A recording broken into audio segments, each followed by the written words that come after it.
Hi friends, good morning అందరికీ. So, ఇవాల్టి పనులు మీవి స్టార్ట్ అయిపోయాయి. మంచి జోష్‌తో వర్క్ చేస్తూ ఉన్నారు. అండ్ ఎండ కూడా వచ్చింది. మంచి రోజు ఇవాళ. సో, మన వర్క్ అండ్ లైఫ్ బ్యాలెన్స్‌లో ఎపిసోడ్‌లో వచ్చేసి హెల్త్ అండ్ వెల్ బీయింగ్ కింద మనము న్యూట్రిషన్, ఫుడ్ ఎలా మనకి హెల్ప్ అవుతుంది, ఎలాంటి ఫుడ్ తీసుకుంటే ఎలా ఉంటది, జంక్ ఫుడ్ తినాలనిపించినప్పుడు మనం ఎలా అవాయిడ్ చేయగలము అనేవి చూసారు. సో, ఇవాళ వచ్చి మనము స్లీప్ గురించి మాట్లాడుకుందాం. అంటే నిద్ర.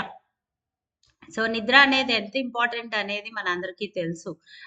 నిద్ర మంచిగా ఉంటే మనం ఎంత యాక్టివ్‌గా ఉంటామో కూడా మీకు ఐడియా ఉంది. నిద్ర అనేది మన బాడీ సిస్టమ్‌ని బాగా రిలాక్స్ చేసి, దానికి రిపేర్స్ అవసరం ఉన్న ప్లేసల్లా హీలింగ్ చేస్తది. సో, అంతటి ఇంపార్టెంట్ అయిన నిద్రని మనము అశ్రద్ధ చేయకూడదనమాట. సో, ఎప్పుడు నిద్రొస్తే అప్పుడు కనీసం ఒక 20 మినిట్స్ పవర్ న్యాప్ అనేది మనం తీయగలగాలి. ఆ పవర్ న్యాప్ తీసినప్పుడు మనకి బాడీ ప్రొడక్టివిటీ అంటే మనం మళ్ళీ లేసిన తర్వాత పనులు చేసుకునే ఎఫిషియన్సీ చాలా బాగా పెరుగుతుంది. సో, 20 మినిట్స్ న్యాప్ అనేది ఒక రోజులో 2 సార్లు తీసుకోవచ్చు, 3 సార్లు కూడా తీసుకోవచ్చు. నేను ముందు కూడా ఒకసారి వీడియోలో మీకు షేర్ చేశానిది. అట్లానే ఇవాళ మీకు 2 టిప్స్ ఇవ్వబోతున్నాను. ఈ నిద్ర అనేది మనకి చాలా ఆహ్, డిస్టర్బెన్స్ లేకుండా మనకి నిద్ర పడితే గనక మన వర్క్ ఎఫిషియన్సీ ఎలా మెరుగుపడుతుందో మీకు చెప్పాను. అండ్ ఇప్పుడు ఏంటంటే ఈ టిప్స్ వల్ల డిస్టర్బెన్సెస్ అన్నీ అవాయిడ్ చేసి చాలా చక్కటి నిద్రని మీరు పోగలుగుతారు. ఒకటేంటంటే డిన్నర్ టైమ్ కన్నా 2 అవర్స్ ముందు డిన్నర్ కన్నా 10 గంటలకు పడుకుంటున్నారనుకోండి. పడుకునే 2 గంటల ముందు అంటే 10కి పడుకుంటున్నారనుకోండి. 8కల్లా మీరు డిన్నర్ చేసేయాలి. అదే 9:30కు మీరు పడుకోవాలనుకుంటున్నారంటే 7:30 కన్నా ముందే మీరు డిన్నర్ చేసేయాలి. చేసేస్తే ఏమవుతుందంటే స్టమక్ దాని పని అది చేసుకుంటూ అది సగం డైజెస్ట్ చేసి మన బాడీ రిపేర్ అనేది ఏదైతే నిద్రలో జరుగుతుందో దానికి కావాల్సిన పోషకాహారాలన్నీ కూడా చక్కగా అందించి రికవరీ అనేది చాలా బాగా ఫాస్ట్‌గా జరుగుతది.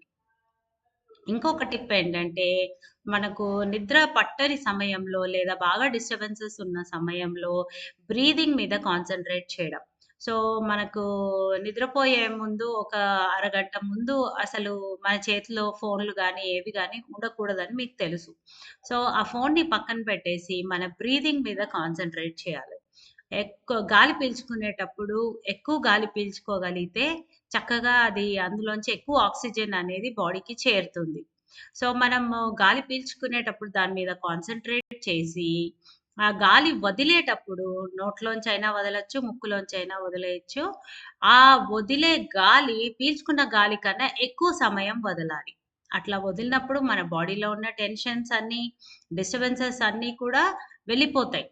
సో, ఎక్కువ టైం గాలొదలాలి. అలా. సో, గాలి వదిలేసారంటే చాలా సేపు అందులో మన బాడీలో ఉన్న టాక్సిన్స్ అన్నీ కూడా బయటికెళ్ళిపోతాయి. అంత డేంజరస్ మెటీరియల్ కూడా అంతా వెళ్ళిపోతుందనమాట. సో, ఈ టిప్స్ మీకు బాగా యూజ్ అవుతాయి. మీరు ఇవాళ పడుకునే ముందు ఏదో ఒక టిప్‌ని యుటిలైజ్ చేసి చూడండి. బాగా బెనిఫిట్స్ వస్తే కామెంట్ సెక్షన్‌లో కామెంట్ కూడా చేయండి. ఇది ఈ పర్టిక్యులర్ టెక్నిక్ మీకు వర్క్ అయితే తప్పకుండా వేరే వాళ్ళతో షేర్ చేయండి ఈ వీడియో. అండ్ నా ఛానెల్‌ని సబ్స్క్రైబ్ చేసుకోండి. Thank you so much and have a good day.